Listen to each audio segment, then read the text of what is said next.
And Priscilla, we're also getting some new polling out today on the 2024 race. Walk us through what this means for the president. Well, it's still very much a close race, but again, Donald Trump showing in these polls that he continues to hold an advantage over President Joe Biden. Now, according to these numbers that you see there on your screen, 49% of registered voters choose Donald Trump, and then only 43% for Biden. Now, earlier in the year, Biden's numbers were around 45%, so those numbers are holding steady. And there are issues that are dogging the president and that his team is well aware of. One of them being the handling of Israel's war against Hamas that is unfolding in Gaza. Now, you've seen the protesters that have been happening across campuses. And according to our polling here, there is major disapproval over the president's handling of the Israel-Hamas war, with 71% disapproving.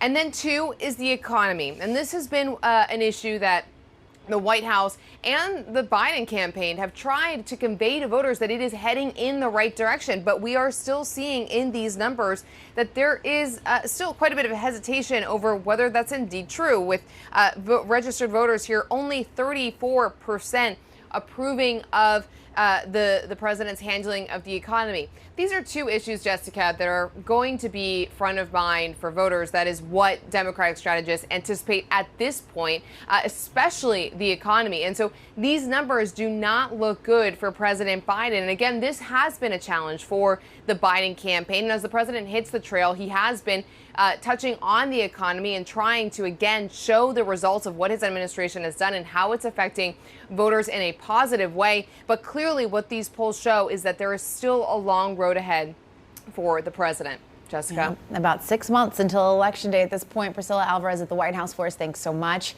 And joining us now is senior political analyst and senior editor at The Atlantic, Ron Brownstein. Ron, great to see you. We just heard Priscilla walking us through some of those polling numbers. And just to reiterate for people, 71% of U.S. adults disapprove of Biden's handling of Israel's war against Hamas in Gaza.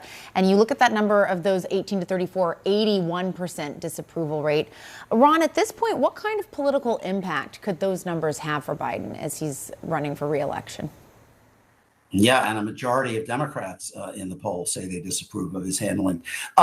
Look, what on its own, we saw in the Harvard IOP poll that concern about the war ranked relatively low among the issues that young people care about most. But it is reinforcing what was already happening, which is that Biden has struggled with younger voters really since his emergence as the Democratic nominee. I mean, he did not do well with them in the 2020 primary. They did rally around him against Trump in the 2020 general election, but his approval among them has been low ever since. And you are seeing, what you are seeing on college campuses.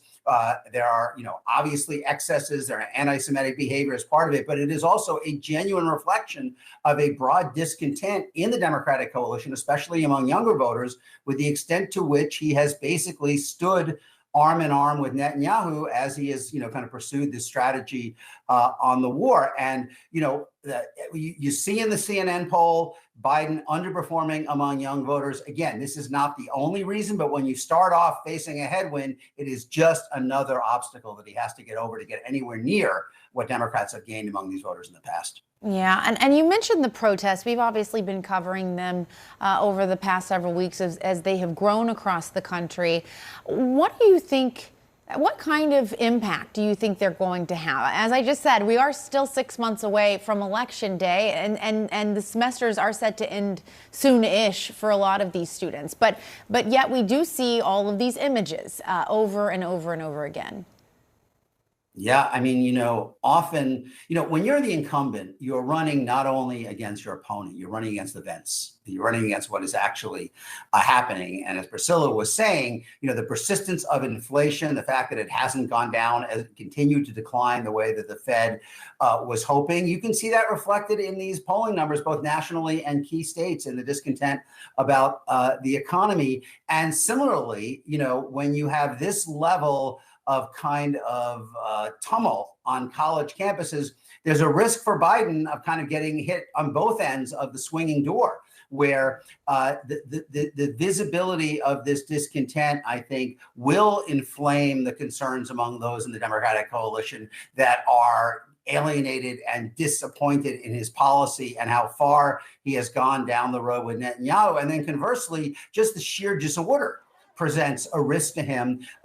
Republicans believe that one of the problems Biden faces, and really this is kind of the political manifestation of the age issue, is that many voters think he just is being overmatched by events, which is something that can really prove devastating to a president. Go back to Jimmy Carter. And this again becomes one more example of that. So it is a dangerous trend for Biden. He needs this war to calm down so he can begin to try to regain some ground among younger voters. But of course, Netanyahu's incentive is exactly the opposite. I mean, he wants it to, October 7th to be as far in the rearview mirror as possible before he has to face voters. So they are, as on many fronts, I think, operating on very different wavelengths. Mm-hmm. And digging into some more of these numbers in our new poll, it showed that 61% of registered voters think that Biden's time in office has been a failure, with only 39% saying success. And then you look at Trump's numbers there, 55% saying his time in office was a success, with 44% saying it was a failure. What do you think's driving these numbers?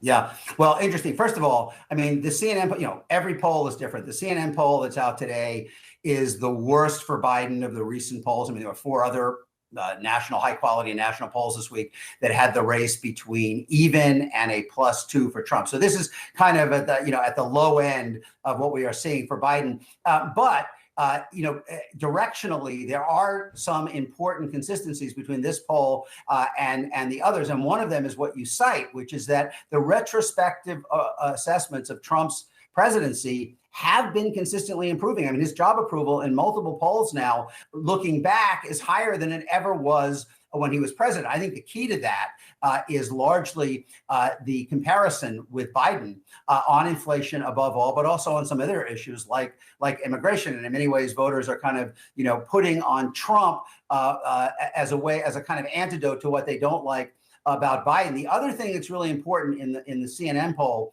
is you continue to see this pattern that I wrote about a few weeks ago, as in all of the other national polls, as in the 3 key swing state polls that came out today, Michigan, Pennsylvania, Wisconsin. Biden is largely, somewhat surprisingly, holding his 2020 support among white voters, particularly college-educated white voters, and not even really declining much among the blue-collar white voters, who are the core of Trump's coalition. The reason he is down from where he was in 2020 dramatically in the CNN poll is because he is underperforming what he got last time and what Democrats traditionally get among non-white voters. Black voters and Hispanic voters, the CNN poll has him as only +12 among those voters when he was more like +45 in the exit polls in 2020. So that really raises the question, can Trump really sustain those inroads all the way to November, given the way he talks about racially related issues? Can Biden sustain what he has now among white voters, given the discontent about the economy? It's kind of an upside down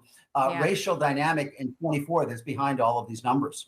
It is. It's very interesting. All right, Ron Brownstein, thanks so much. We appreciate it. Thanks for having me.